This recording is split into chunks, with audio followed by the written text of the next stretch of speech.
হিংসার শিকার হয়েছে, মারামারির শিকার হয়েছে। দেগঙ্গার মানুষ এগুলোকে আর ভালোভাবে নিচ্ছে না। দেগঙ্গার মানুষ দিন আনে দিন খায়।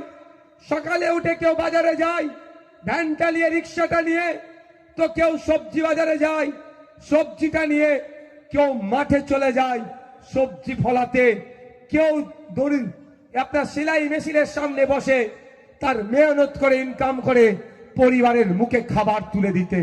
কোনো হিংসা, মারামারি, খুনোখুনি, এটাকে দেগঙ্গার মানুষ প্রশ্রয় দেয় না।